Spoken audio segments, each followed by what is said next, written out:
ট্ৰেইনৰ জাৰ্ণিটো ভাল লাগে যদিও ইও কেতিয়াবা জ্বলা-কলা খুৱায়। মোৰ আজি তেনেকুৱাই হ'ল। তিনচুকীয়াত থকা লগৰজনীৰ ঘৰলৈ আহিছিলোঁ। পিছে নিউ তিনচুকীয়া ষ্টেচনত ৰৈ ঘৰ পাওঁহি মানে 8:30 মান বাজিল। ফ্ৰেছ হৈ আহি দেখিছোঁ লগৰজনীয়ে খানাৰ যোজা চলালে। তাই বহুত বেছি ধুনীয়া ৰান্ধে আৰু সেইকাৰণে ইউনিভাৰ্চিটিৰ দিনকেইটাত কিবা প্ৰগ্ৰাম এটা ওলালে ৰান্ধনিৰ দায়িত্ব প্ৰিয়ংকাৰ।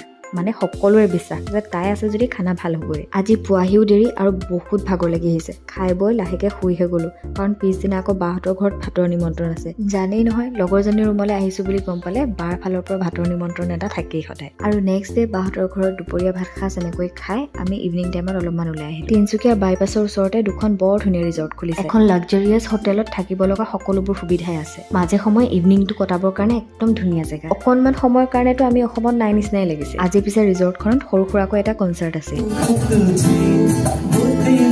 অলপ সময় ইয়াতে ইভিনিংটো এনজয় কৰাৰ পিছত আমি আহিলোঁ পদ্মিনী ৰিজৰ্টৰ ফালে। আহি পাই দেখিলোঁ ইয়াতো বোলে 9টাৰ পৰা এটা পাৰ্টি আছে, সেইকাৰণে ৰেষ্টুৰেণ্ট বন্ধ। দুখনমান ফটো তোলাৰ পিছত আমি ভাবিলোঁ আজি ষ্ট্ৰীট ফুডকে খোৱা যাওঁ আৰু সেইকাৰণে বিশালৰ ফ্ৰণ্টতে থকা ফুড ষ্টলখনৰ পৰা পেকিং লোৱাৰ পাছত ডেইলি বজাৰত সোমালোঁ আৰু সেইদিনা থাকি নেক্সট ডে ৰাতিপুৱাই ওলালোঁ অৰুণাচললৈ। পঢ়ি থকা সময়তকৈও এতিয়া ওলোৱাৰ পাছত ইউনিভাৰ্চিটিখন বেছি ধুনীয়া দেখোঁ। বহুত দেৰি দৌৰা-দৌৰি কৰাৰ পাছত কামটো যেনিবা হ'ল। কাম মানে কনভকেশ্যনৰ কাৰণে ডকুমেণ্ট ছাবমিট কৰিব গৈছিলোঁ। এনেকুৱা বহুত ভিডিঅ' আছে মই এডিট কৰাৰ এলাহত আপলোডেই কৰা হোৱা নাই।